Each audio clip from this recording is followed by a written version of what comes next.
시사자키 정관용입니다.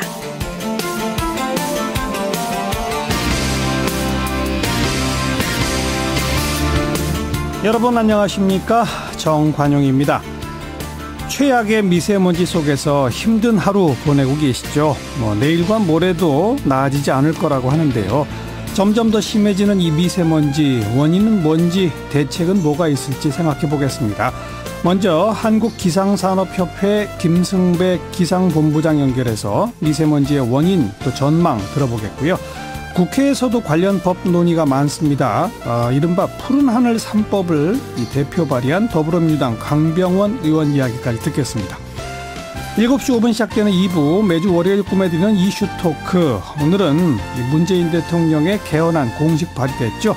논란은 더 뜨거워지고 있는데 개헌 문제 어떻게 봐야 할지 토론해 보겠습니다.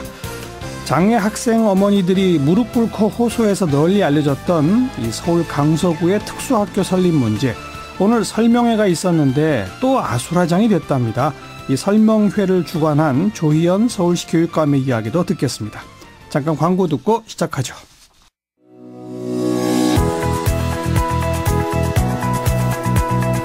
시사자키 정관용입니다는 청취자 여러분의 참여로 이루어집니다.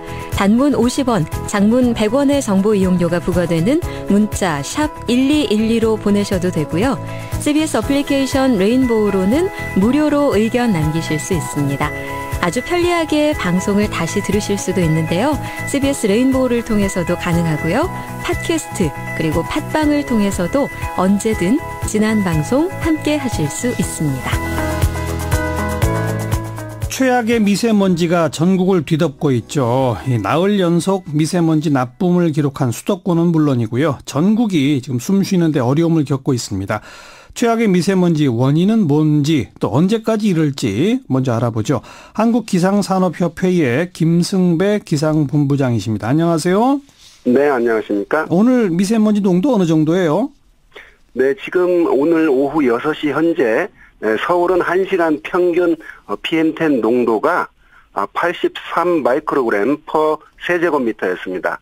그러니까 어제와 오늘 오전보다는 조금 완화된 그런 상태인데 이런 게 반영이 돼서 그 미세먼지 주의보가 24일 토요일 저녁 6시에 서울에 내려졌었는데 조금 전 오후 4시에 그 PM2.5 우리가 초미세먼지라고 부르는 그 미세먼지 주의보는 일단 오늘 오후 4시에 해제가 됐습니다. 그러니까 어찌되건 조금씩 나아지고 있는 그런 과정이죠.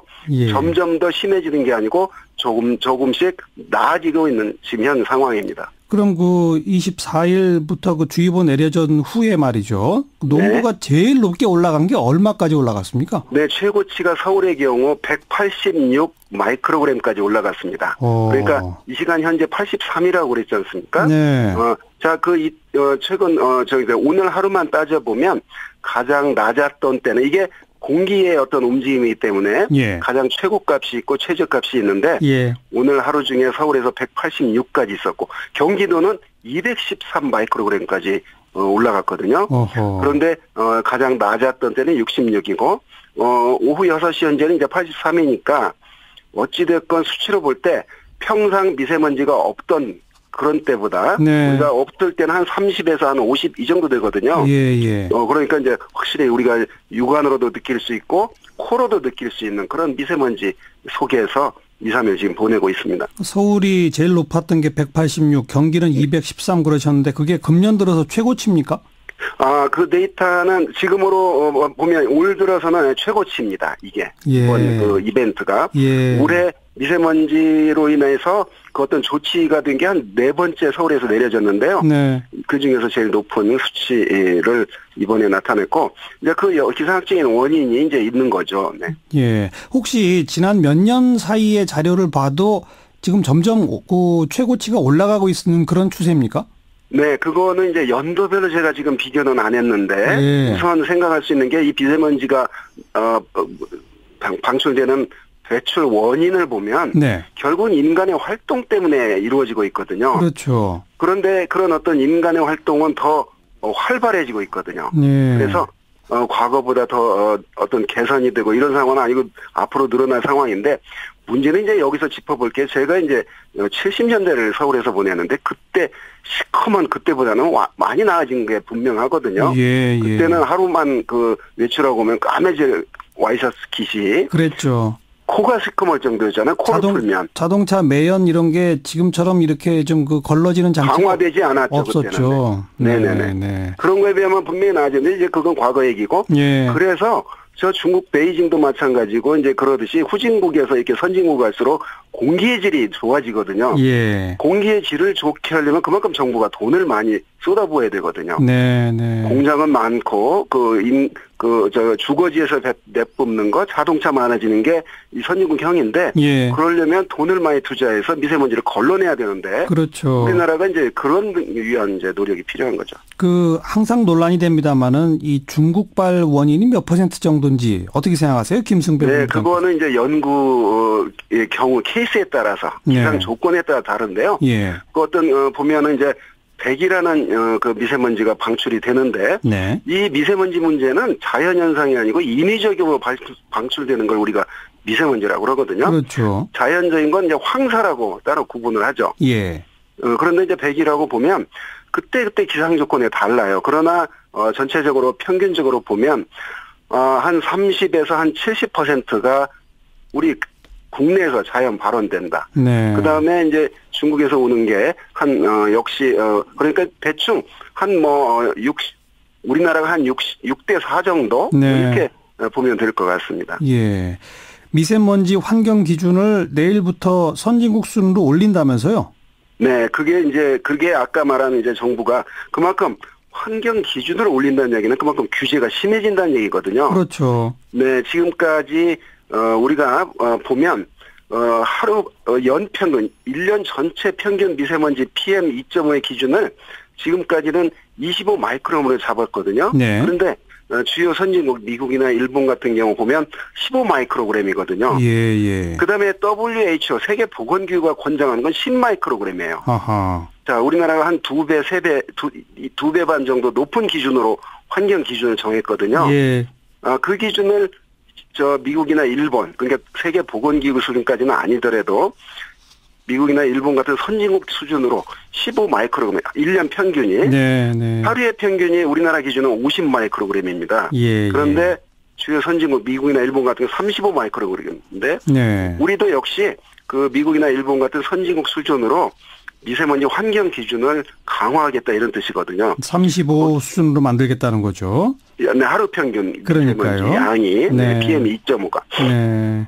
그렇게 되면 그 기준치를 넘어서는 때는 이제 별도 법 제정이나 주의보가 나오죠. 네네. 그러니까 법 제정 같은 걸 통해서 이런저런 규제를 더 강화할 수 있다 이런 거죠. 그렇죠. 지금 하루 평균 50이었는데 그러니까 지금 환경부가 PM10 우리가 이제 좀 용어를 정의를 할 필요성이 있는데요. 네. 미세먼지라는 게 있고 초미세먼지가 있습니다. 예. 그러니까 공기 중에 부유하는 먼지 먼지를 이제 총 부유 먼지라고 하는데 또 있는 그 중에서 크기로 10 마이크로미터 정도를 이제 미세먼지라고 그러고 2.5 마이크로미터를 초미세먼지라고 그러거든요. 예. 그만큼 입자가 크니까 우리 몸속에서 어디로 통과하느냐 못하느냐 이런 것 기준과 관련이 되거든요. 예. 그래서 이제 PM10으로 볼 때 요즘 문제되는 초미세먼지로 볼 때 예보를 할 때 보통이다. 이게 한 16에서 35 마이크로그램이고 네. 내일 초미세먼지 농도가 나쁘다. 이게 한 36에 75. 매우 나쁘다. 이게 76 마이크로그램 이상이거든요. 예. 90 마이크로그램 이상이 되면 초미세먼지 주의보를 내는 겁니다. 그렇죠. 예. 그 기준도 강화하겠다 이거거든요. 알겠습니다. 네네. 예. 현재 90 마이크로그램에서 75 정도로 더 낮추겠다. 그러면 이제 미세먼지 주의보 발령되는 날수가 더 늘어나게 되는 거죠. 많아지게 되는 거고 그에 따라서 규제가 강화된다 이 말씀이고. 그렇습니다. 네. 발생된 미세먼지가 계속 정체되어 있는 게 아니라 바람이 잘 불어주면 이게 줄어들잖아요. 네, 지금 현재는 우리나라가 지금 바람이 별로 안 불고 있는 상태라면서요? 그렇죠. 기압 배치가. 자, 우리가 이제 1년 12달 미세먼지에 나오는 양은 이론적으로는 같다고 봅니다. 네. 자, 화력발전, 자동차, 공업, 공장, 또 우리 주거하는 아파트. 그렇죠. 이게 공장이 늘어나면 늘어날수록 이제 늘어나는 건 분명한데. 예. 그 공장 하나 늘어났다고 그래서 전체 기여하는율은 우선 미약하게 이제 무시를 하고. 예. 1년 12달 내뿜는 양은 똑같아요. 네. 그런데, 계절에 따라 달라지거든요. 바람 좀 불어주면 괜찮고. 우선 여름에는 괜찮죠. 왜? 씻어주니까요, 비로. 예. 그 다음에 겨울은 또 괜찮죠? 그 강한 바람에 북서풍이 불잖아요. 그렇죠. 그래서 이제 다 씻겨지고. 예. 그래서 이제 봄과 가을인데 특히 봄이. 네. 그 이제 일사량이 강해지고 우리나라가 최근과 같이 이동성 고기압에 갇히게 되거든요. 그렇죠. 이동성 고기압이 되면 바람이 약해지고 날씨가 좋은 날씨거든요. 예. 그러면서 낮과 밤의 기온차가 커지니까 안개가 잘 생기고. 예. 이 안개에 이 미세먼지가 달라붙어서 먼지 안개가 되는 거죠. 네. 그래서 유난히 더 이렇게 최근에 예. 까맣 뿌옇게 보이는 겁니다. 올 봄 날씨 전망 좀 해주시겠어요? 네, 앞으로 이제 미세먼지만 상대로 하면 기온으로 보면 이제 당연히 그 4월 들어서는 여름 못지않게 기온이 푹푹 치솟는 때가 있을 테고요. 네. 앞으로 미세먼지만 보면 비가 오지 않는 한은 지금 당분간 이 상태가 해소되지는 않거든요. 예. 그런데 지금 어저께보다는 조금 나아지고 있는 이유가 이 이동성 고기압이 동쪽으로 지금 빠지고 있거든요. 바람이 좀 불어주는군요. 네, 그러면 이제 역시 그 바람 문제입니다. 미세먼지는. 예. 총량은 1년 12달 똑같다고 보고 이렇게 유난히 많을 때는 이 미세먼지가 어디로 흐트러지지 않고 네. 머물러 있구나 이렇게 생각하면 될 것 같아요. 방금 말씀하셨죠. 예, 알겠습니다. 오늘 여기까지 들을게요. 고맙습니다. 네. 한국기상산업협회 김승배 기상본부장이었습니다.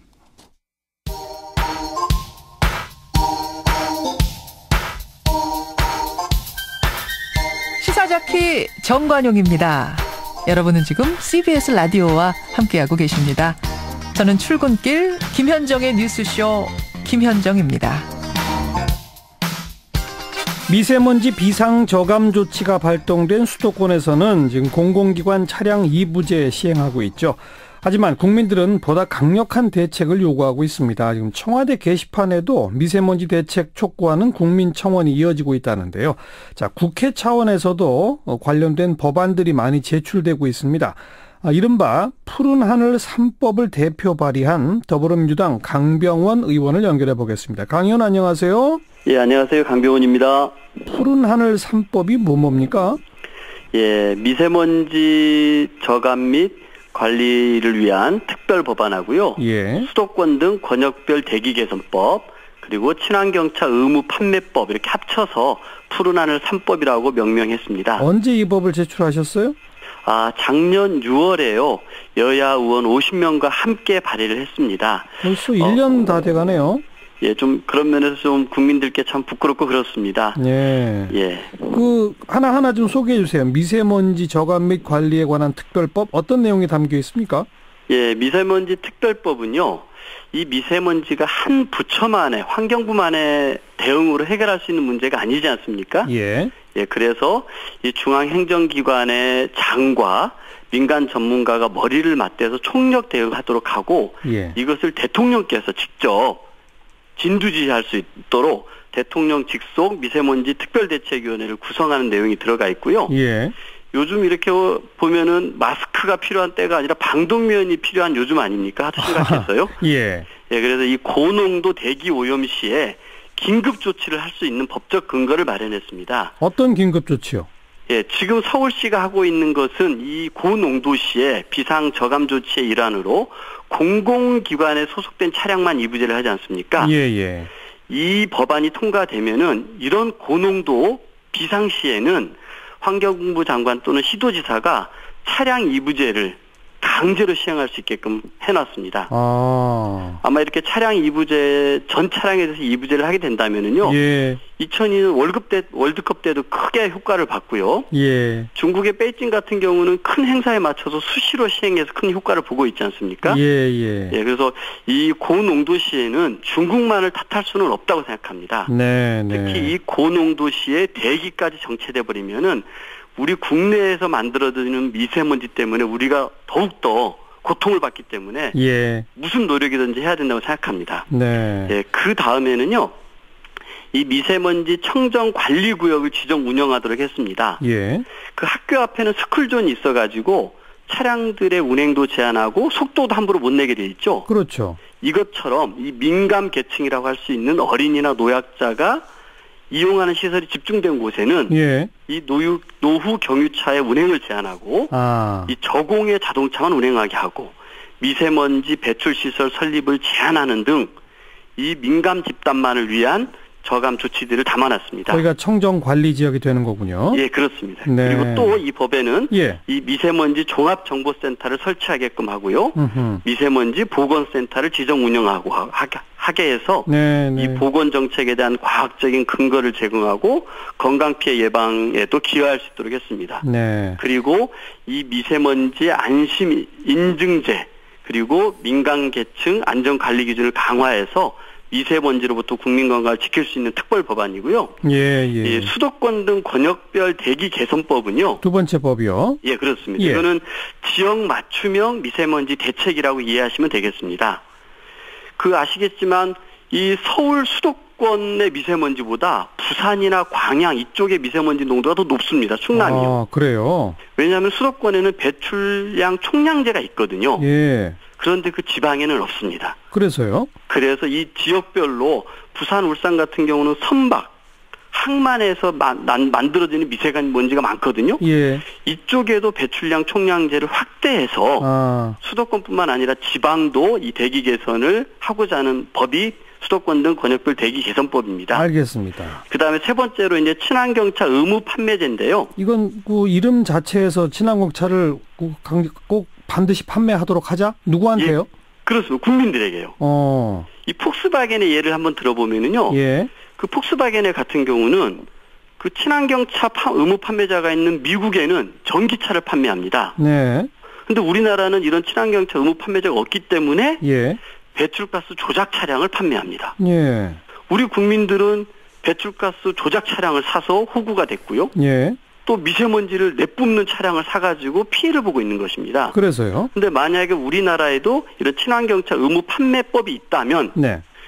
외국에 있는 자동차 메이커들뿐만 아니라 예. 우리 국내의 자동차 메이커들도 이 친환경차를 의무적으로 만들어서 판매하게 되겠죠. 의무적으로 만들어서 팔아라? 그렇습니다. 이것이 아마 우리 국민들의 건강을 빠르게 지킬 수 있는 방법 중에 하나가 아닌가 싶습니다. 그렇게 해서 풀어낼 3법이라고 부르고 있습니다. 네.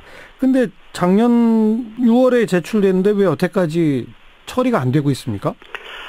이 국회에서 이 환경노동위원회다 보니까요. 예. 노동 관련해서 노동시간 단축 문제로 여야가 예. 치열하게 대치하지 않았습니까? 예. 그러다 보니까 이 환경 이슈가 좀 뒤로 밀려서 환경 법안 소위가 개최가 못했습니다.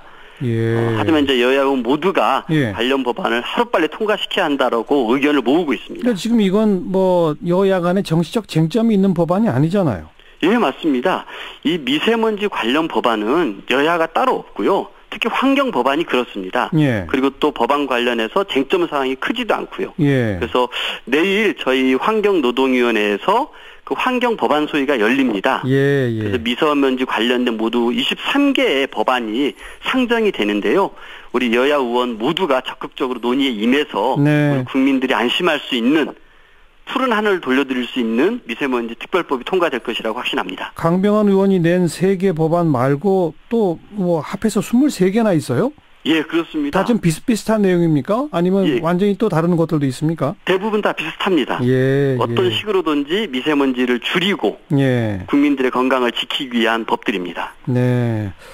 그래요. 여야 간 쟁점도 없고 뭐 논의만 조금 빨리 진행이 되면 세부 조정을 통해서 몇 가지 법안들이 바로 처리될 수 있겠군요. 예, 그렇습니다. 꼭 책임져 주시기 바라겠습니다. 예, 열심히 해서 내일 좋은 소식을 전해드릴 수 있도록 하겠습니다. 고맙습니다. 예, 감사합니다. 더불어민주당 강병원 의원이었습니다. 윤태곤의 뉴스 사이다.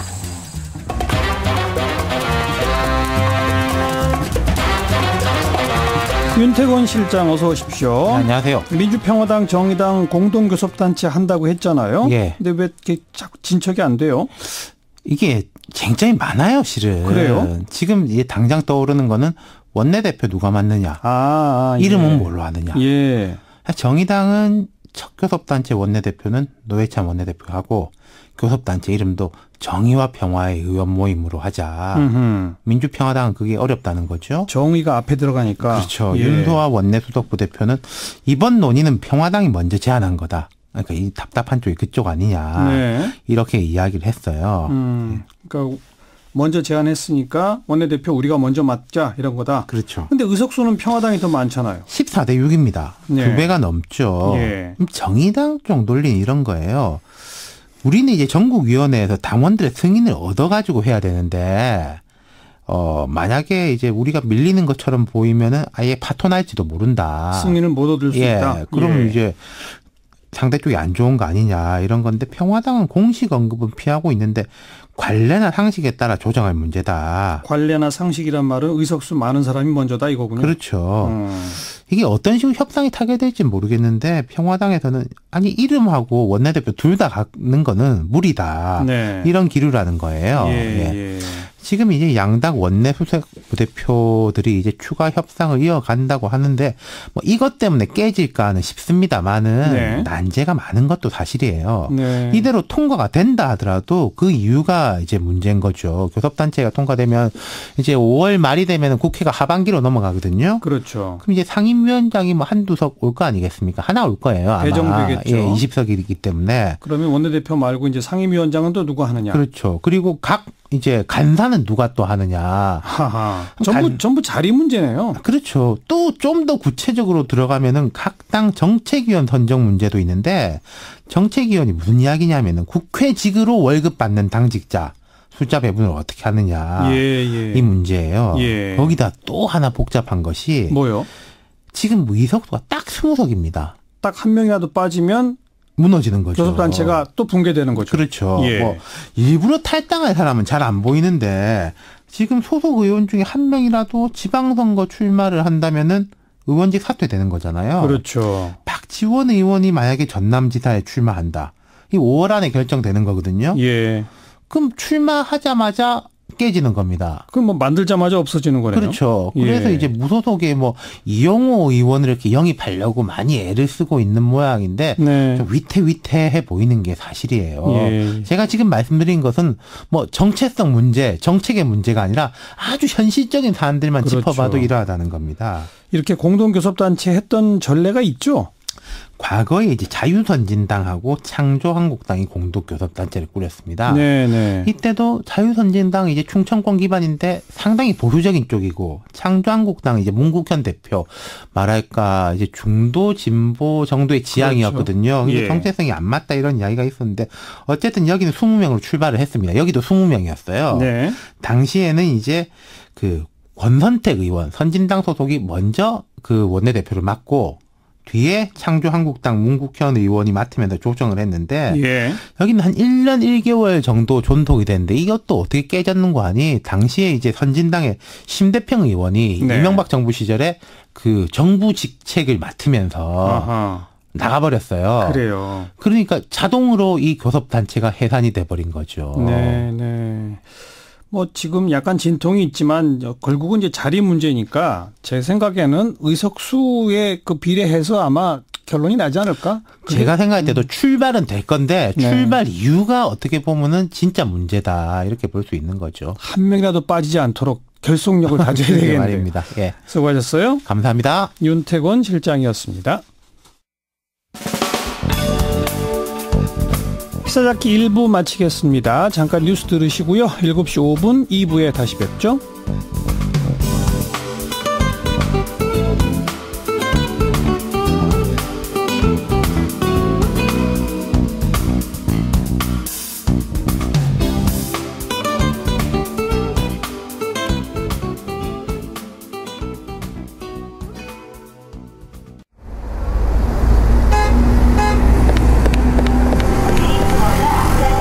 퇴근길에 만나는 알찬 뉴스 정보, 한림국제대학원대학교 정관용 교수가 진행하는 시사잡기 정관용입니다. 역사잡기 2부입니다. 화제의 뜬 뉴스 먼저 정리해드리죠. CBS 김효은 기자 어서 오세요. 네, 안녕하세요. 첫 소식은요. 딸인 이방카를 생각나게 하는 똑똑하고 아름다운 여자다. 도널드 트럼프 미국 대통령이 전직 포르노 배우에게 이런 말을 하면서 성관계를 가졌다는 주장이 나와 화제입니다. 네, 조금 더 내용 정리해 주세요. 네, 트럼프 대통령과 부적절한 관계를 맺었다고 주장해온 전직 포르노 배우 스테파니 클리포드가 오늘 미국 CBS 방송에서 폭로한 내용입니다. 네, 클리포드는 지난 2006년 한 골프 대회에서 트럼프를 처음 만났다고 하는데 당시 트럼프가 60세, 클리포드가 27세였다고 합니다.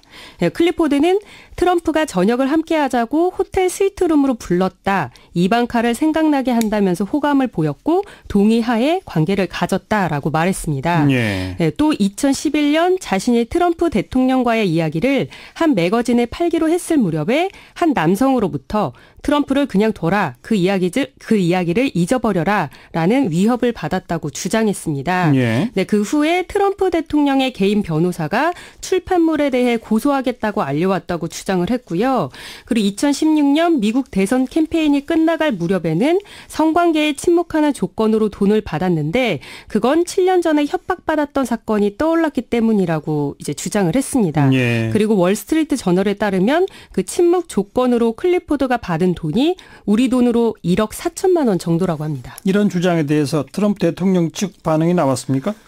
백악관은 공식 논평을 내놓지는 않았지만 트럼프 대통령의 친구인 크리스토퍼 루디 뉴스맥스 편집장이 방송 인터뷰에서 이렇게 말했습니다. 트럼프는 이런 이야기들이 정치적인 농간이라고 생각하고 있다라고 주장을 했는데요. 정치적인 농간. 네. 네. 뉴욕타임스는 트럼프가 침묵 조건으로 건넨 돈이 불법 선거 자금에 해당할 수 있다고 지적을 했고요. 당시 돈을 건넨 트럼프 측 변호사는 자신의 돈으로 지불했다. 트럼프와는 무관하다라고 해명한 바 있습니다. 네. 돈을 건넨 변호사는 어쨌든 돈을 건넨 사실을 인정한 거네요. 그렇습니다. 그런데 정치적 농간이다? 뭔가 좀 앞뒤가 안 맞는 것 같죠. 다음 뉴스요. 네, 금수저 청약이라고 들어보셨습니까? 요즘 논란이잖아요. 네, 얼마 전에 분양가 14억 원짜리 강남 재건축 아파트에 만 19세가 당첨돼서 논란이 일었었는데요. 이번에 또다시 만 19세 당첨자가 나와 논란이 일고 있습니다. 이번에 어디서 당첨됐어요? 네, 과천 주공2단지 재건축 아파트인 과천 위버필드입니다. 네, 특별공급 선정 결과가 발표됐는데 1999년생, 그러니까 만 19세가 당첨된 것으로 확인됐습니다. 네. 네, 기관 추천 특별 공급이었고 전용 면적 59제곱미터 A형에 당첨이 됐는데 분양 대금이 8억 원대에 달한다고 합니다. 네. 네, 그래서 이제 막 고등학교를 졸업한 사람이 어떻게 그 큰 돈을 마련하겠느냐. 부자 부모를 둔 금수저 아니냐. 명의 대여해 준 거 아니냐. 이런 지적들이 나오고 있습니다. 네. 네, 특히 이 아파트는 주변 시세보다 낮은 평당 2,955만 원에 책정돼서 당첨만 됐다 하면 최대 2억 원의 시세 차익을 얻을 수 있다는 기대감 때문에 로또 청약이라는 말까지 나온 것이어서 예. 더욱 네티즌들의 공분을 사고 있습니다. 기관 추천 특별 공급이라고 그랬는데 어떻게 당첨이 되는 거예요, 이거는? 네, 원래 기관 추천 특별 공급은 국가 유공자나 장애인, 10년 이상 장기 복무한 군인, 북한 이탈 주민 등 사회적 취약계층의 내 집 마련을 돕기 위한 제도이거든요. 예. 네, 그런데 이게 금수저들의 편법 청약 수단으로 악용되고 있다는 비판이 계속 나오고 있습니다. 그렇죠. 네, 그래서 청와대 국민청원에는 분양가 10억 원이 넘는 아파트의 특별 분양을 폐지해야 한다. 이런 청원도 올라와 있는 상태고요. 예. 네, 오늘 이 과천 기사와 관련해서 네티즌들은 자본주의 사회에서 청약은 자유이고 확실한 세금 부과가 따르면 되는 것이다 라고 주장하는 반면에 특별 공급은 저로라고 만든 제도가 아니다 라는 이런 찬반 의견이 팽팽하게 벌어지고 있습니다. 특별 공급 제도에 대한 재검토가 필요한 거죠. 네. 다음 소식이요. 네, 미투 운동이 전개되는 와중에 갑자기 꽃뱀이라는 단어가 등장했습니다. 이윤택 연출가를 고소한 피해자들이 배우 곽도원 씨에게 금품을 요구했다는 주장이 나와서 이게 진실 공방으로 번지고 있습니다. 곽도원 씨 이름이 실시간 검색어에 계속 올라오더라고요. 어떤 내용이에요? 네, 곽도원 소속사의 대표 임사라 변호사가 지난 24일 자신의 SNS에 이런 글을 올렸습니다. 연희단 거리패 출신 배우인 곽도원이 연희단 후배들 4명에게 연락을 받고 만났더니 금전적으로 도와달라 했다. 곽도원이 거절 의사를 밝히자 협박성 전화와 문자를 했다. 이런 취지의 글이었는데요. 예. 특히 임 씨는 이 글에서 자신이 과거 성폭력 피해자 국선 변호사를 할 때 목소리, 말투만 들어도 소위 꽃뱀이구나 알아맞힐 수 있을 정도로 촉이 생기더라라고 언급을 하면서 네. 연희단 후배들을 만났을 때 촉이 왔다라고 밝혀서 논란이 됐습니다. 그러니까 이윤택을 고소한 사람들을 꽃뱀에 비유한 거죠, 이 주장은? 네, 그렇습니다. 네. 그런데 후배 측의 입장은 달랐습니다. 연희단 출신이자 극단 콩나물의 이재령 대표는 후배들이 많이 힘든 상황에서 남자 선배들이 도움을 주지 않아 마음이 상하던 차에 곽도원 씨가 지지하겠다며 연락이다. 도움을 받으려 만난 자리다. 그런데 마치 돈을 요구하기 위해 만난 것처럼 계속 돈 얘기만 했다. 아이들이 상처 입었다. 라면서 임 씨의 사과를 요구했습니다. 예. 네, 곽도원을 만났다는 한 후배도 그냥 선배 만나 얘기하러 온 거다. 돈 얘기 그만하자라고 말했는데 임 씨가 계속 자신들을 탐탁지 않은 눈빛으로 바라봤다라고 주장을 했습니다. 네, 그러자 임 씨가 오늘 다시 글을 올려서 녹취 파일과 문자 내역이 있다. 이윤택 고소인 변호인단에 전달하겠다라고 반박을 했고요. 이윤택 고소인단 변호사는 임 씨가 꽃뱀이라는 프레임을 씌워서 악의적인 가해를 했다라고 유감을 표명하면서 조만간 공식 입장을 발표하기로 했습니다. 그럼 뭐 또 다른 또 진실 공방이네요. 네, 수고하셨습니다. 네, 감사합니다. 김효은 기자였습니다.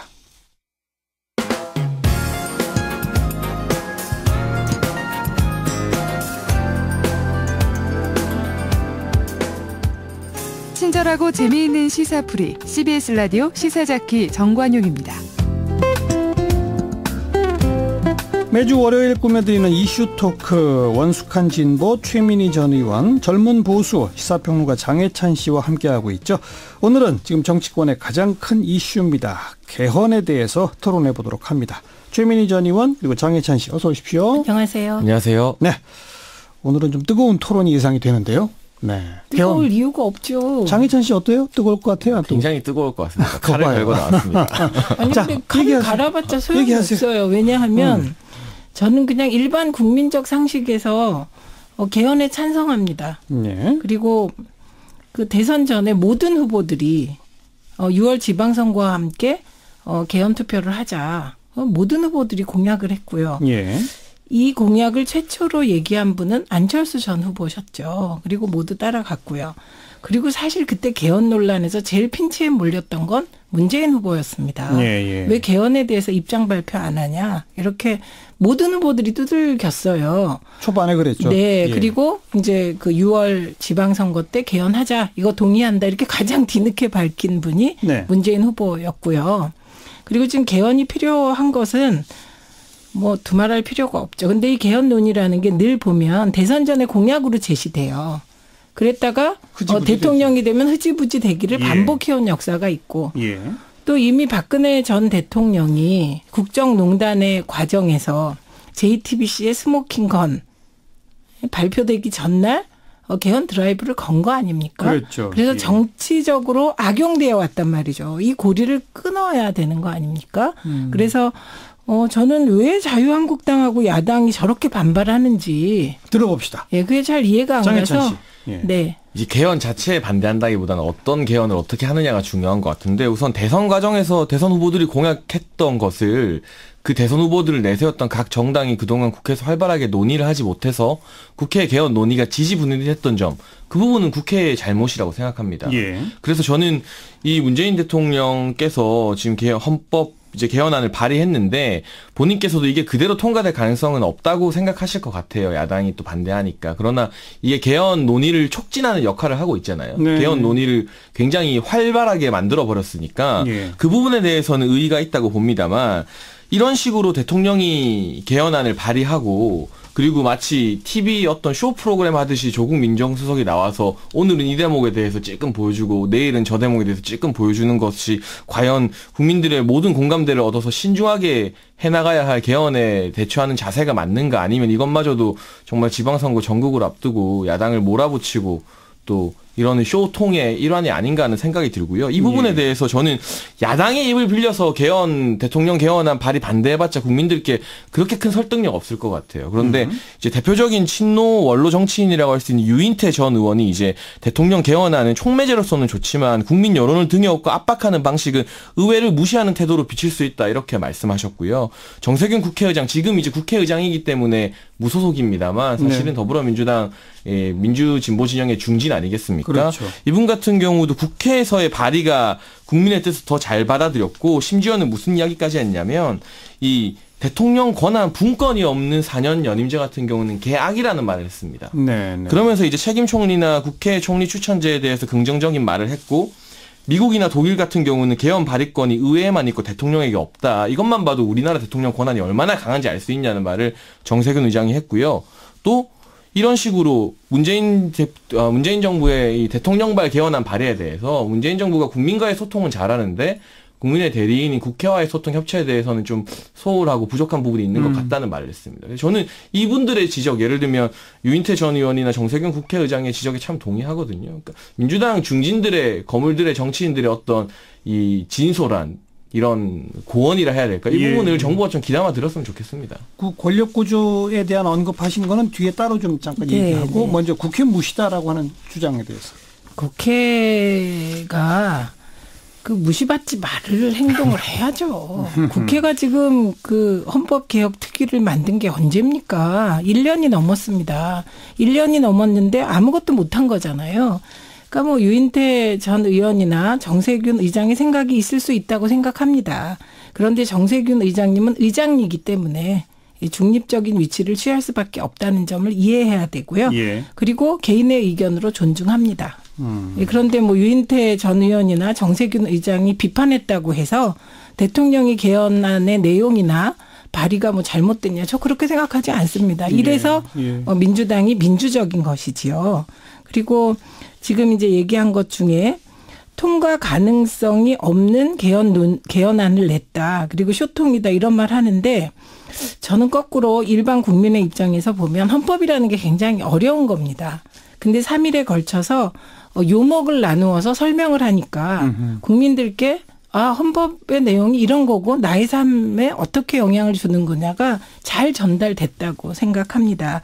그리고 지금 문제는 개헌을 왜 이 시기에 했냐 어쩌냐 이 얘기 백날 해봐야 소용이 없어요. 국회에 개헌안을 만들면 이게 어떻게 되냐면 2개의 안이 본회의에 올라갑니다. 혹은 그 사이에 국회안이 만들어지면 청와대가 개헌 발의를 철회할 수 있습니다. 철회하겠다고 했죠. 그리고 이미 철회하겠다고 했습니다. 그러니까 지금 대통령 헐뜯을 시간에 빨리 국회가 논의를 시작해서 개헌안을 만드는 게 좋겠다 이렇게 말씀드리고요. 또 합의안을 만들면 된다. 실제로 원내대표 오늘 3당 원내대표 간에 합의가 이루어져서 개헌 논의를 시작하기로 한 것은 내일부터 하기로 했죠. 아주 잘한 일입니다. 이제 시기 문제를 조금 더 이야기해야 되는데 어쨌든 지금 청와대에서는 6.13 지방선거와 함께 국민투표를 하자 비용의 문제나 이런 걸 들어서 말하는 것 같아요. 그래서 저는 뭐 찬성을 하든 반대하든 대통령발 이게 개헌안 발의로 인해서 논의가 지금 촉진되고 있잖아요. 국회에서도 더 서두르는데 예를 들면 이 개헌안의 어떤 키를 잡고 있는 게 미우나 고우나 자유한국당입니다. 찬성을 해줘야만 개헌안이 통과되는 입장인데 여기서는 지방선거와 같이 국민투표하는 거는 절대 수용할 수 없고 6월 말쯤에 발의하는 걸로 지금 당론을 정해서 밀어붙이고 있잖아요. 그렇다면 이 6.13과 같이 국민투표를 했을 때 얻는 이익이 예를 들면 뭐 몇백억 가량의 세금을 아끼는 거라고 합니다. 비용이 그 정도 든다고 들었는데 물론 큰 돈이지만 헌법을 고친다는 게 정말 국가의 미래와 대계를 결정하는 중요한 일인데 그 천몇백억 세금을 우리가 아끼자고 이렇게 정쟁을 하고 협치 안 되면서 막 6.13을 고집해야 될 이유가 무엇인가? 답해보세요. 바로. 6월 말에 발의하겠다는데 6월 말로 뭐라고 생각하세요? 안 그렇게 거죠. 하는 이유가 뭐라고 생각하세요? 이 지방선거 구조에서 야당을 이제 개헌 호원 세력으로 구태한 이제 개헌 반대 세력으로 낙인 찍으려는 그런 효과도 저는 분명히 있다고 보거든요. 그런 정치적인 고려도 있는 것 같습니다. 어떻게 보세요? 뭐 정치적인 고려를 하는 게 나쁩니까? 그리고 왜 호원 세력으로 낙인 찍힐 짓을 합니까? 그래서 저는 이렇게 자꾸 그 야당이 수세적으로 하실 게 아니라 그리고 뭐 지금 개헌안 내용을 가지고 뭐라고 할 게 아니라 빨리 국회발 개헌안을 만들고요. 저는 개헌안이 나오면 그 이후에 또 다른 시기 논의도 시작될 가능성이 있다고 봅니다. 근데 국회가 개헌안의 내용을 합의하지 못하면 이도저도 다 어그러지기 때문에 본회의의 표결은 불가피할 것이라고 보고요. 그다음에 또 하나 있습니다.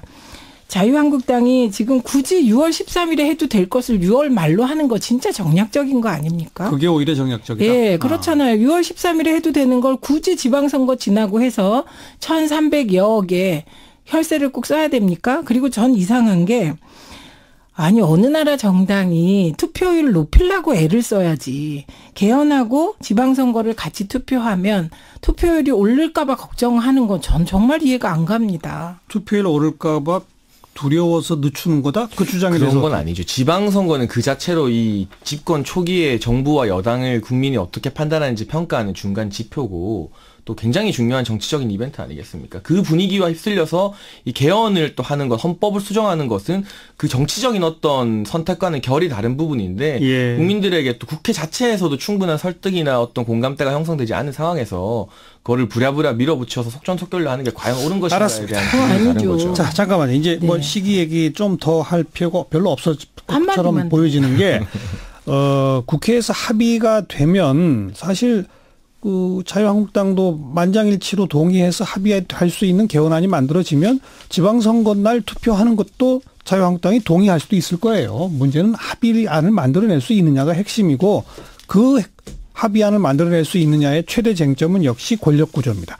4년 연임제라고 하는 대통령안, 더불어민주당도 지금 그 안을 가지고 있고 아니다. 총리는 국회에서 뽑아야 한다라고 하는 이 안. 자, 그거에 대해서 한번 토론해 봅니다. 어떻게 생각하세요? 그러니까 저는 핵심은 이제 국무총리 책임총리제라고 하잖아요. 그 총리의 추천권을 국회가 가지느냐 아니면 대통령이 지금처럼 임명하느냐가 핵심인 것 같고 그 부분에 대해서 뭐 연동형 비례대표제 문제도 있지만 나머지 야사당이 일관되게 원하는 것은 그 책임총리제인 것 같습니다. 이 부분에 대해서는 지금 민주당이나 청와대에서 받아들일 수 없다고 하는데 제가 계속해서 본의 아니게 정세균 국회의장 언급합니다만 얼마 전 언론과의 인터뷰에서 민주당이 당론으로는 이 국회 총리 추천제를 반대하고 있지만 사실 개별 의원 개개인으로 보면 이 부분에 대해서 공감대를 하고 찬성하는 의원들이 많지 않느냐는 질문에 그렇다고 대답을 했어요. 그렇다. 그러니까 민주당 쪽에서 이 개별 의원들이 어떤 그런 의견, 책임 총리제나 국회 총리 권한 강화, 국회 권한 강화, 이 분권형 대통령제에 대해서 대승적인 결단을 해준다면 이 개헌안 내용에 대한 국회 합의가 빨리 이루어져서 말 그대로 정말 이 대통령 개헌안을 폐기하고 6월 13일에 국민투표가 되는 그런 전향적인 상황까지도 이룰 수 있는 거죠. 그러나 그 부분은 절대 양보할 수 없다고 나온다면 자유한국당만 반대하는 게 아니라 바른미래당도 반대하고 심지어는 범민주당이라고 봐야 할 민주평화당도 반대하고 있지 않습니까? 그래서 그 부분을 민주당이 어디까지 양보하느냐가 문제라고 생각됩니다. 답해 보시죠. 네, 저는 총리 추천권 반대합니다. 아주 강하게 반대합니다. 그리고 이래서 국회가 욕먹는 거라고 생각합니다. 그리고 야당들이 지금 이 상황에서 이렇게 지지율 부진을 겪는 것도 이렇게 민심과 동떨어진 태도 때문이라고 생각합니다. 그 제왕적 대통령제에 문제점이 있다면 구체적으로 내용을 들어서 그 권한을 분산시키면 됩니다. 입법, 그러니까 법률안 발의권이나 뭐 예산을 어디서 뭐 확정하느냐 이런 문제 있을 수 있겠죠. 초안 짜는 거요. 그런데 지금 국민들 대다수도 총리 추천권 별로 찬성하지 않습니다. 이원 집정부제 찬성하지 않습니다. 내각제 찬성하지 않습니다. 왜냐? 그런 것들은 다 300명의 제왕적 국회의원을 만드는 것. 그래서 국회의원들이 장관까지 겸하고 이렇게 해서 더 권한을 강화하는 것으로 보고 있기 때문이고 저도 그렇게 생각을 합니다. 그래서 대다수 국민들이 반대하는 총리 추천제, 변형된 내각제, 변형된 이원 집정부제 이거를 국회가 민의와 동떨어지게 주장하니 이게 문제가 되는 거고요. 저는 문재인 대통령의 홍준표 총리는 상상할 수가 없습니다. 이렇게 해서 나라가 되겠습니까? 어떠세요? 그 다수당이 되면 당연히 문재인 대통령, 홍준표 총리 같은 일이 쉽게 일어나지는 않을 것으로 보여지고요. 만약 여소야대가 되면 그것 또한 국민들의 선택인 거니까. 근데 저는 지금 문재인 대통령 인기가 굉장히 높죠. 그리고 그에 반해서 국회에 대한 국민들의 신뢰도는 굉장히 낮은 상황입니다. 이건 뭐 누구 탓이 아니라 국회 탓이긴 한데 이런 상황에서는 당연히 어떤 국회 총리 추천이라거나 이런 부분에 대해서 국민들이 우려하는 바가 클 수밖에 없습니다. 그러나 사람을 보는 게 아니라 제도를 보고 서로 이제 권력이 나눠진 상태에서 견제할 수 있게 만들어야 되는데 예를 들면 문재인 대통령 정말 훌륭한 대통령이라고 인정한다고 쳤을 때 그 다음 대통령이나 또 다음 대통령들이 정말 자질 미만이거나 당선된 이후 정말 기대하지 않았던 이상한 모습을 보여줬을 때 제대로 견제할 수 있는 권한이 국회에 있으면 국정이 훨씬 더 안정적으로 돌아갈 수 있는 거거든요. 그게 이제 사람을 보고 정치를 하는 게 아니라 제도로 정치가 돌아가게 하는 그런 시스템인데 민주당도 과거 이제 야당 시절에는 이 국회 책임 총리제나 이런 부분에 대해서 상당히 긍정적으로 반응하지 않았었나요? 전혀 그런 적이 없었나요? 네, 없습니다. 네, 예, 그리고 지금 말씀 잘하셨는데 가장 중요한 건 제도 이전의 사람이고요. 예. 지금 국민들이 국회의원 한 명 한 명에 대한 신뢰가 없는 겁니다. 그렇기 때문에 총리 추천제나 뭐 이런 거 찬성할 수가 없는 겁니다. 똑같은 것이고요. 그다음에 다수당이 되면 누가 다수당이 되느냐에 따라서 문재인 홍준표가 될지 뭐 문재인 이인영이 될지 뭐 문재인 심상정이 될지 결정되는 거잖아요. 그런데 저는 이게 대통령제 하에서 특히 늘 그 자유한국당 쪽에서 주장한 게 우리가 남북 대치 상황이잖아요. 네, 북한 변수 또. 예, 북한 변수를 늘 중요하게 생각하는데 왜 이 권력구조 문제에서만은 북한 변수를 그렇게 중요시하지 않는지 이해할 수가 없습니다. 그 대체로 이렇게 남북관계가 대치되어 있는 이런 이념적 갈등 국가에서는 강력한 리더십을 필요로 하는 거 아닙니까? 그리고 강력한 리더십이 박근혜 전 대통령이나 이명박 전 대통령처럼 법 질서를 파고 국정농단을 하고 비리를 수 있었던 것은 견제장치가 없었기 때문인데 그 견제장치는 얼마든지 만들 수 있습니다. 예를 들면 공수처 만들어서 그 권력 주변을 늘 샅샅이 감시해 보십시오. 그런 일이 일어나겠습니까? 그리고 국정농단이나 비리, MB 비리가 일어난 게 사실은 자유한국당 의원들이나 언론이나 다들 국회에 대한 견제기구 역할을 못하고 거수기 역할을 했기 때문이잖아요. 예, 그렇기 때문에 이게 총리 추천제 하나로 해결될 문제가 아니다. 사람도 바뀌어야 되고 꼼꼼한 제도적 장치가 마련되어야 한다. 그런데 국민도 원하지 않고 남북관계라는 이 대치 상황에서 문재인 홍준표시고 권력이 분점되었을 때 이건 오히려 우리나라의 정치 경험상 혼선이 올 수 있기 때문에 예, 저는 반대합니다. 총리 추천이 아닌 공수처라든지 뭐 예산, 뭐 입법 또 감사 등등의 권한을 국회 쪽으로 좀 넘기는 네. 그것은 왜 안 되는가에 대한 의견을 좀 주시죠. 그런데 지금 야당 같은 경우는 이제 그런 부분으로는 지역적일 뿐 대통령의 막강한 권한, 특히나 이제 4년 연임을 하게 되면 8년을 집권하게 될 수 있는 대통령의 막강한 권한을 나누는 게 불가능하다, 의미가 없다고 보고 있고요. 아까 이제 민주당에서는 한 번도 그 국회에 어떤 총리 추천 찬성한 적이 없다고 하셨는데 국회 총리 추천은 아니지만 이제 책임 총리제라는 것 자체는 노무현 전 대통령도 그렇죠. 주장했던 거예요. 네. 근데 그 당시 이제 노무현 전 대통령과 정치를 함께 했던 분들이 있지 않습니까? 지금은 뭐 민주평화당에 많이 가 있지만 그 책임 총리와 총리 추천권은 완전히 다른. 그런 예를 들면 대표적인 분이 천정배 의원 같은 분인데 그분 같은 경우는 이 총리 추천제를 노무현 전 대통령의 책임 총리제를 보완하는 방법이다 이렇게도 의견을 내고 있거든요. 그러니까 이게 완전히 어느 날 동떨어져 있다 갑자기 민주당 뺀 사람들한테서 나타난 의견은 아니라는 거죠. 어떤 폭넓은 공감대가 그래도 조금은 전반에 걸쳐서 있었던 것이고 뭐 다른 여러 가지 지금 뭐 토지 공개념이라던가 이런 걸 가지고 자유한국당이 사회주의 헌법이라고 하고 있잖아요. 잠깐만요. 거기서는 다 넘어가니까 이거 정리하고 갑시다. 천정배 의원이 언제적 천정배입니까?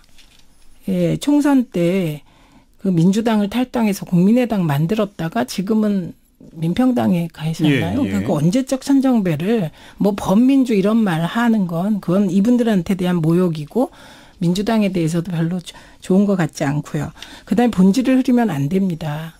책임 총리제는 대통령이 총리를 임명하는 거예요.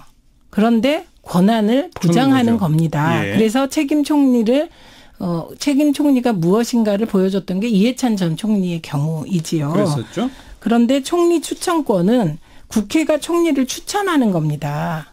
추천한 총리를 대통령이 임명하는 거니까 사실상 총리 임명권을 국회가 갖게 되는 겁니다. 그러니까 이건 본질적인 차이기 때문에 이게 뭐 비슷한 뭐 컨센서스다 이렇게 얘기하시면 그건 이제 아주 잘못된 제도적 것이죠. 보완 발전이라는 내용이었고요. 아닙니다.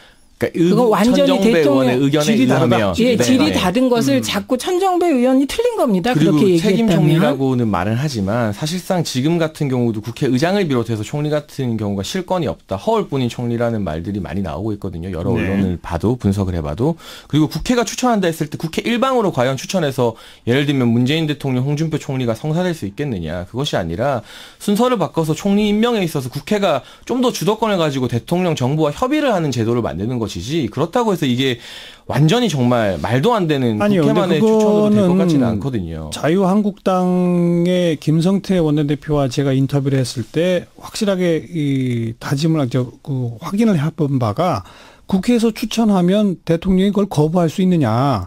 거부할 수 없다라고 분명히 했거든요.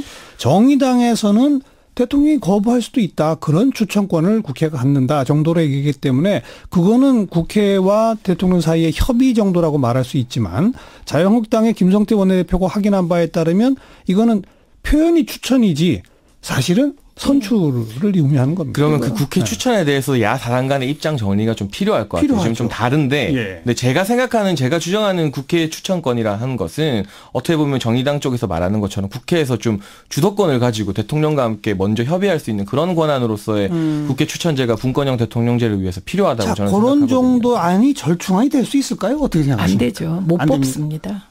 네, 지금 국회 구조상 그러면 총리 자체를 못 뽑습니다. 예, 그래서 저는 그 의원 내각제를 민주주의의 가장 진전된 제도라고 하지요. 그런데 의원 내각제를 하려면 준비가 되어 있어야 하는 겁니다. 지금 우리나라의 국회는 총리 추천제든 의원 집정부제든 내각제든 할 준비가 안 되어 있습니다. 어떤 의미에서요? 국회 구성상? 국회 구성뿐만 아니고 지금 현재 홍준표 대표나 김성태 대표나 이렇게 사안에 대응하는 거 보면 왜 자유한국당을 배려하지 않느냐고 하시는데 만약에 자유한국당 하자는 대로 했으면 개헌안만 발의 못하는 게 아닙니다. 남북 정상회담도 못했고요. 북미 정상회담도 못했을 겁니다. 이렇게 진전되지 못했을 겁니다. 그렇기 때문에 저는 좀 뭐랄까 이런 말씀 죄송하지만 국회의원 한 분 한 분이 좀 더 성숙해야 될 것 같습니다. 어떻게 보세요? 장혜찬 씨. 그 말씀은 맞아요. 사실은 의원 내각제나 이런 국회 총리 추천제가 지금 현 상황에서 국민들의 큰 공감을 못 얻는 것은 국회의 신뢰도가 낮아졌기 때문인데 그게 어제 오늘 문제는 아니지 않습니까? 19대 신뢰도가 높았습니까? 18대 신뢰도가 높았습니까?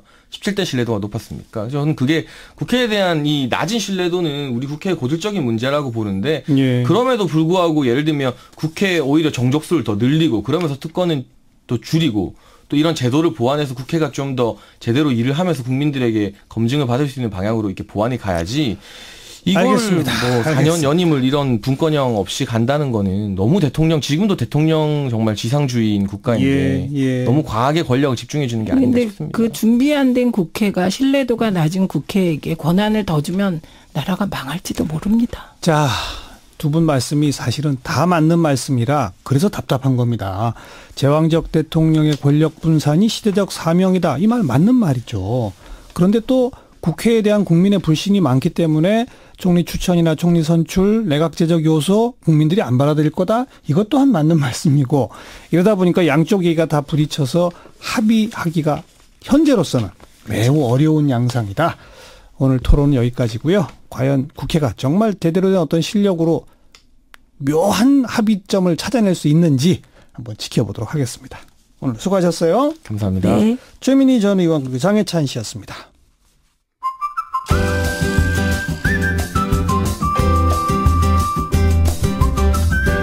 지금 여러분께서는 한림국제대학원대학교 정관용 교수가 진행하는 CBS 라디오 시사자키 정관용입니다를 듣고 계십니다. 사운드 오브 뉴스로 이어갑니다. 김민아 기자 어서 오세요. 안녕하세요. 들어볼 소리는요. 김현정 통상교섭본부장이 한미 FTA 개정 협상 관련 브리핑 했는데요. 소리를 들어보시죠. 미국은 여러 분야에서 우리 측이 일방적인 양보를 강조했었습니다. 농업시장 추가 개방이 없다는 농업 레드라인을 지켰고 미국산 자동차 부품 의무 사용도 반영되지 않았습니다. 그동안 미국의 FTA 폐기 압박 등 강경한 입장으로 인해서 걱정해주신 분도 많이 계셨습니다. 그러나 제가 꿀릴 것이 없는 협상판이었습니다. 고려 서희 장군의 배심 좋은 담판이 성공한 배경에는 고려 백성의 결기가 뒷받침이 되어 있었습니다. 제 뒤에는 우수한 우리 국민이 있었습니다. 네, 협상 결과가 나왔다는 얘기죠. 그렇습니다.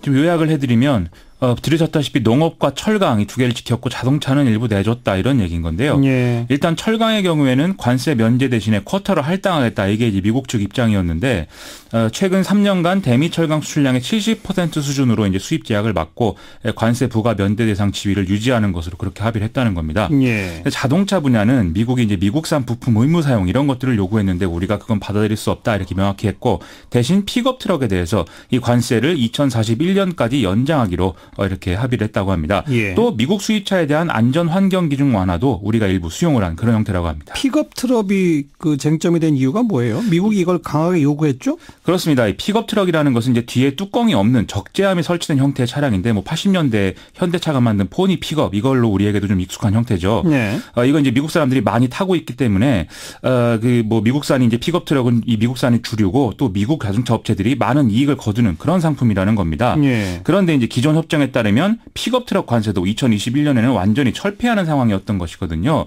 그래서 지금도 이제 미국 자동차 시장에 일본과 한국 업체들이 진출해서 많은 성과를 거두고 있지만 특히 국내 자동차 업계는 2021년을 기점으로 해서 픽업 트럭 시장 진출을 하겠다. 이거 이제 준비 중이었던 상황이라는 것이거든요. 예, 예. 그래서 미국이 이것만큼은 방어하려고 했다. 이런 해석입니다. 우리 자동차 업계는 좀 아쉬워할 수도 있는 결과네요. 그렇습니다. 이게 이제 트럼프 대통령의 핵심 지지 기반의 한 축이 또 이 자동차 산업 종사자들이기 때문에 사실 한미 FTA 개정 요구의 핵심이 이거였다고 이제 봐야 되겠죠. 예. 거기다가 이제 철강 관세 문제까지 엮여서 협상 여지가 더 줄어든 상태였다는 것을 고려해야겠지만 이 대목에서 이제 양보가 불가피했을 거다라는 게 이제 전문가들이 지적인데 그래도 자동차 업계로서는 앞으로 이제 미래 시장 개척 이런 부분에서 선택지가 매우 좁아지게 된 것이기 때문에 여러모로 아쉽다 이런 반응들이 나오고 있는 상황입니다. 네. 미국은 지금 총기 규제하자 이걸로 제일 뜨겁죠? 그렇습니다. 현지 시간 24일 미국 워싱턴 DC를 중심으로 이 학생들의 총기 규제 촉구 집회가 열렸는데 이게 이제 미 전역으로 확산되는 그런 상황입니다. 네. 워싱턴 DC 집회에는 플로리다 총기 참사 생존자들이 직접 나와서 총기 규제의 필요성을 호소를 했는데요. 구체적으로는 공병용 소총인 이제 AR-15 이것을 판매 금지해달라. 그리고 총기를 구매할 때 사전에 신원 조회하는 것을 강화해달라. 이런 걸 이제 요구를 하고 있는 상황입니다. 예, 예. 시위 주최 측은 워싱턴 DC 집회 참가자만 한 80만 명 된다 이렇게 주장을 했는데 또 일부 언론 등에 따르면 최대 참가자 수는 한 20만 정도로 추산된다 이렇게 얘기를 하고 있습니다. 하지만 어쨌든 엄청나게 많은 사람들이 온 것은 사실인 것이죠. 워싱턴 DC 집회 이후에 위스콘신주에서 밀워키 쇼우드 고교 학생 40명이 메디슨에서 출발해 폴 라이언 하원 의장의 고향인 제인즈빌까지 행진을 하기도 해서 좀 전역으로 확산되는 이런 모양새가 강화되고 있습니다. 이번에는 그럼 총기 규제가 좀 되는 겁니까? 이 시위를 주도한 학생들은 결국 정치권이 나서야 한다는 점에서 11월 중간 선거까지 시위를 이어갈 계획이다 이렇게 밝히고 있는데요. 네. 또 올해 18세가 돼서 투표가 가능해지는 이 400만여 명과 대개 이제 투표를 잘 하지 않는 19세부터 21세의 젊은이들을 대상으로 유권자 등록을 독려하는 캠페인을 함께 진행하고 있다고 합니다. 예. 즉 이제 구체적으로 정치권의 아픈 부분을 건드리겠다 이런 얘기인 것이죠. 도널드 트럼프 대통령은 지난주에 국가 신원조회 시스템 개선 법안이 포함된 예산에 서명을 했는데요. 이런 이제 분위기를 좀 고려한 그런 결정으로 해석이 되고 있습니다. 과거 같으면 전미총기협회나 공화당이 이런 이제 그 예산 서명에 받아들이지 않았을 것인데 지금 일단 주도권이 학생들 시위로 넘어간 그런 분위기라는 것이죠. 예. 하지만 뭐 이후 상황이 얼마나 이어질지 이것은 지켜봐야 될 것 같습니다. 일본도 지금 정권 규탄 시위 규모가 커지고 있다면서요? 이 모리토모 학원 스캔들과 재무성 문서 조작 사건에 항의하는 23일 집회에 약 1만여 명의 가량 이 시민들이 나왔다고 이제 보도가 나오고 있죠. 또 우리 촛불 시위의 사례를 참고해서 LED 촛불 이걸 이제 갖고 나오는 그런 사례도 많았다고 합니다. 아베 신조 내각 지지율은 계속 급락하고 있는데요. 24일 열린 자민당 전국 간사장 회의 분위기가 아주 좋지 않았다고 하고요. 또 25일 당대회에서 이 때문에 아베 신조 총리가 또 사과를 하는 이런 일까지 있었습니다. 아베 신조 총리는 일단 북일 정상회담 추진과 자민당 개헌안 공개로 좀 정면 돌파를 하는 분위기긴 한데요. 이번 주에 이 사건 관계자들의 국회 증언이 이어질 예정이기 때문에 좀 이번 주가 중대 고비가 될 것이다. 이런 보도가 나오고 있습니다. 아베 정권 최고의 위기네요. 그렇습니다. 자, 다음 뉴스는 이명박 전 대통령에 대한 검찰의 구치소 방문 조사 오늘 예정돼 있었는데요. 이명박 전 대통령이 거부하면서 무산됐습니다. 검찰은 오후 1시 20분께부터 동부구치소에 도착해서 조사를 시도를 했는데 2시간 만에 발길을 돌렸고요. 이명박 전 대통령은 별도 배포한 발표문에서 검찰이 함께 일한 비서진 등의 주변 사람들을 지금 압박하고 있고 또 피의 사실을 무차별적으로 공개하고 있기 때문에 공정한 수사를 기대하기 어려워서 이 검찰 조사를 받아들일 수가 없다. 이렇게 밝힌 상황입니다. 앞으로 계속 수사가 안 되는 겁니까? 검찰이 이제 구치소 방문 조사를 다시 시도하겠다 이런 입장이긴 한데 이명박 전 대통령 입장이 이렇게 유지가 된다면 실질적으로는 성사가 쉽지 않아 보입니다. 이명박 전 대통령 구속 수사 기한은 다음 달 10일까지로 그렇게 돼 있기 때문에 그 전에 검찰이 기소를 해야 되는 상황이거든요. 언론은 앞으로 검찰이 김유록 여사 등의 이제 친인척 일가를 조사를 해서 좀 수사 내용을 보강할 것으로 그렇게 예상을 하고 있습니다. 네. 옥중에 있는 이명박 전 대통령이 페이스북에 글을 남겼다면서요? 오늘은 천안함 피격 8주기인데요. 검찰이 서울 동부구치소에서 이명박 전 대통령과 이 줄다리기를 벌이고 있는 그 시각에 이명박 전 대통령 페이스북에는 매년 천안함 추모식에 참석하겠다는 약속을 지키지 못해 미안하다 이런 내용의 글이 올라왔습니다. 이게 손으로 쓴 글씨까지 이 사진까지 첨부가 되어 있어서 저는 깜짝 놀랐는데요. 네. 잘 보니까 마지막에 김효재 전 정무수석이 이명박 전 대통령을 대신해 적었다 이렇게 돼 있다는 것이죠. 이게 김효재 전 수석이 그러니까 말을 듣고 대신 적어서 대신 올렸다. 그런 것인 거죠. 예. 이게 의도가 뭐냐 이런 얘기도 이제 많이 나왔는데 일종의 이제 이념적 문제를 제기함으로써 자기 구속의 부당성을 좀 애들러 주장하면서 정치 보복 프레임을 강화시킨 거 아니냐 이런 해석이 언론에서 나오고 있습니다. 네. 안희정 전 지사가 오늘 실질심사에 불출석했다죠? 그렇습니다. 오늘 낮에 법원에 이제 불출석 사유서를 제출했는데요. 국민들의 실망과 좌절에 대한 어떤 참회의 뜻으로 자기의 권리를 포기할 테니까 서류 심사로 좀 대신해달라 이런 내용이었다고 합니다. 이명박 전 대통령이 서류 심사만으로 이제 구속된 것을 착안한 게 아니냐 이런 해석이 나오는데요. 일단 법원은 미체포 피의자의 신문은 피의자가 직접 오는 것이 원칙이라면서 신문 일정을 취소를 했습니다. 그리고 이후에 검찰은 법원의 구인장을 반환한 상태고요. 이후에 법원은 이제 28일 오후로 기일을 다시 잡았는데요. 그러면 안희정 전 지사나 변호인이 출석을 해야 되는 그런 상황이 됩니다. 네, 다음 뉴스요. 대한의사협회 신임 회장으로 최대집 후보가 지난 23일에 당선되면서 논란이 좀 이어지고 있습니다. 최대집 당선인은 현 정부의 문재인 케어 저지를 최우선 공약으로 내걸고 당선이 됐는데요. 예. 다음 달 1일부터 시행되는 상복부 초음파 예비급여 고시를 정부가 처리하지 않으면 전국의사 총궐기 대회나 집단 휴진 등의 강경투쟁에 나서겠다. 이렇게도 주장을 하고 있습니다. 오늘 정부는 기존 입장에 변화가 없다라고 밝힌 상황인데요. 이에 최대집 회장은 더 이상의 대안은 필요 없다면서 강경투쟁을 다시 한번 예고하는 그런 상황입니다. 지금 이 최대집 당선인이 화제인 이유는 그분의 과거 이력 때문 아닙니까 지금? 그렇습니다. 자유통일해방군의 상임대표를 맡고 있다고 하고요. 또 태극기 혁명 국민운동본부의 공동대표도 맡고 있다고 하거든요.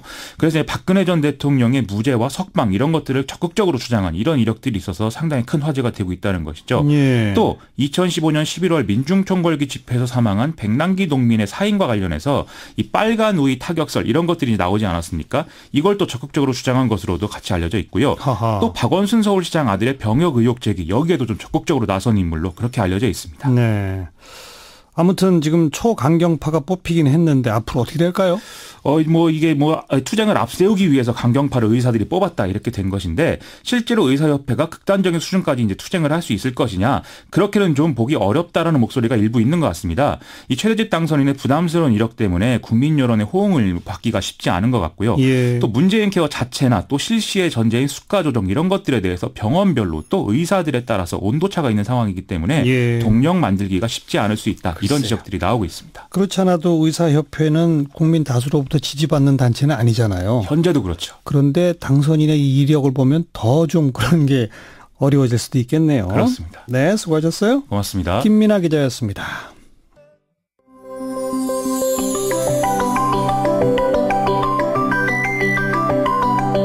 지금 여러분께서는 한림국제대학원 대학교 정관용 교수가 진행하는 시사자키 정관용입니다를 듣고 계십니다. 장애 학생 어머님들이 무릎 꿇고 호소해서 많이 알려졌었죠. 이 서울 강서구에 장애인 특수학교 설립하는 문제. 오늘 그 설립 설명회가 있었는데 이번에도 일부 주민들의 반대로 아주 아수라장이 됐답니다. 현장에서 고생을 많이 한 이 조희연 서울시 교육감을 바로 연결합니다. 교육감님 안녕하세요. 예, 안녕하세요. 오늘 예. 처음에는 설명회장에 들어가지도 못하셨다면서요? 예. 원래 이제 아까 말씀하신 것처럼 작년 9월에 그 작년 학부모님 무릎 꿇은 사진이 예. 우리 국민들의 어떤 마음을 굉장히 많이 변화시켰지 않습니까? 예. 그래서 사실은 약간 부담 없이 갔어요.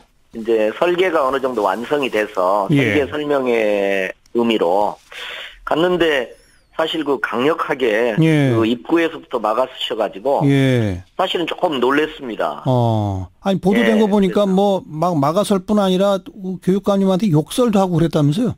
예, 뭐 좀 그러셨어요. 그래서 저도 사실은 조금 굉장히 놀랬고 좀 그래서 이제 저는 좀 한번 저희가 이제 특별히 그 설계도 하지만 주민 편의 시설에 대한 설명도 하고 의견도 좀 들어보는 것이 또 한 목적이었거든요. 예. 결과적으로 그래서 설명회를 하긴 했습니까?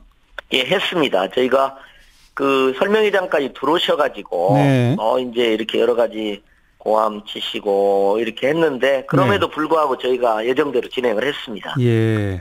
그러니까 그냥 학교만 짓는 게 아니라 학교에 주민들이 마음껏 이용할 수 있는 편의시설도 함께 짓는 거다. 이런 거죠, 그러니까. 예. 근데 그 정도 가지고 설득이 안 되던가요? 예, 원래는 이제 저희가 지금 그러니까 제가 오늘 그런 말씀도 드렸습니다. 저는 동의하지 않지만 특수학교가 들어오는 것이 지역의 마이너스라고 생각하시는 분이 있을 수 있다. 그런 주장도 제가 경청합니다.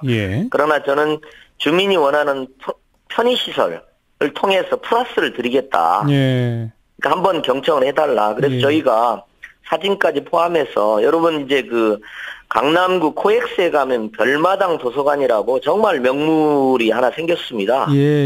그리고 파주에 지혜의 숲이라고 아주 많이 아이들을 가지고 즐겨 찾는 그 책 도서관이 있습니다. 그런 복합 문화 공간을 만들겠다는 이런 어떤 사진도 좀 보여드리고 그리고 그게 아니더라도 뭐 여러 가지 뭐 주민들 일부에서는 수영장 얘기도 하시고 그래서 그런 등등에 대해서 좀 의견을 취합하는 그런 목적이 좀 있었습니다. 그런데 지금 이제 그 반대하시는 분들의 주장이 보도된 걸 보면 서울 시내에 특수학교가 없는 구가 지금 여러 곳 있지 않느냐. 근데 강서구에는 이미 특수학교가 하나 있다. 그러니까 특수학교 없는 구부터 먼저 다 짓고 그리고 강서구에 짓겠다면 우리가 허용하겠다. 이런 주장이던데 그건 어떻게 보세요? 그러니까 이제 저희가 이제 특수학교가 장애인들의 어떤 학습권이라는 게 헌법적 권리지 않습니까? 근데 이제 저희가 아무 데나 질 수는 없거든요. 되게 이제 저희가 어떤 학교 공간, 학교 부지가 있는 걸 가지고 이제 지을 수밖에 없는데 지금 현재 3군데를 추진하고 있습니다. 그러니까 그때는 이제 왜 강남에는 안 짓냐 그랬는데 저희가 이제 강남에 연곡동에 나래학교라고 하나 짓고 있고요. 그다음에 강서 지금 문제가 되는 강서하고 저쪽 그 동부에 하나 3개를 지금 짓는 작업을 진행을 하고 있습니다. 그래서 왜 강서만 짓느냐는 말씀은 조금 그렇게 타당하지는 않고요. 지금 서울시에 이 3개 외에도 특수학교가 없는 구가 7개 있습니다.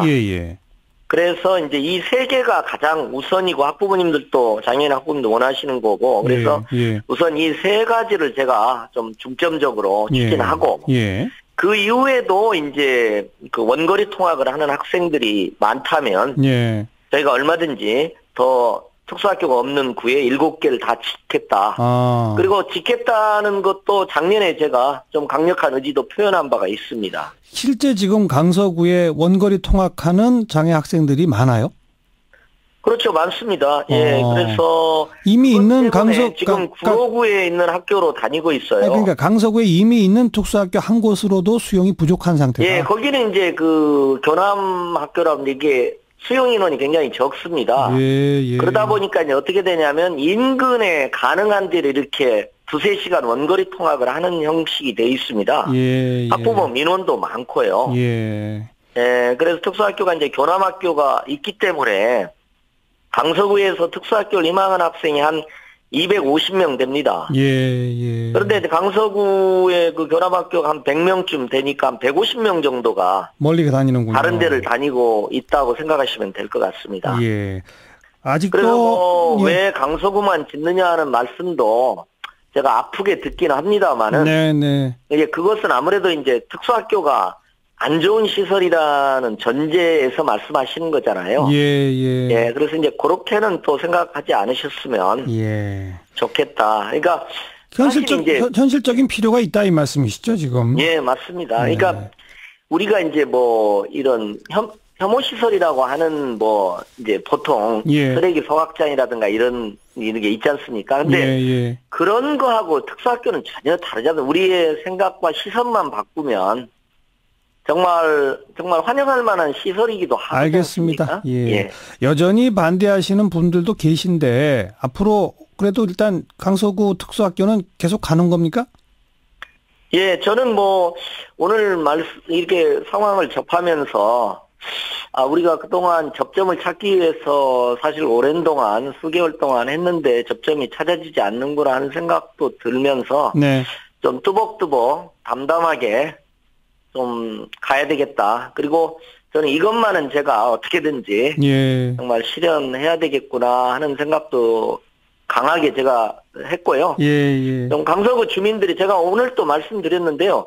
강서구 주민 중에서도 저희를 성원하신 분이 많아요. 저희한테 많습니다. 성원의 메시지를 보내온 분도 많기 때문에 좀 비대위에서 다양한 의견이 있다는 걸 좀 전제하고 알겠습니다. 좀 의견 수렴을 해주셨으면 좋겠다 이런 생각을 갖습니다. 방송 들으시는 분 가운데 9027번님 바로 그 근처 사는 사람입니다. 적극 찬성합니다. 이런 분도 계시거든요. 예, 그렇습니다. 저희한테도 전해져 오고요. 네.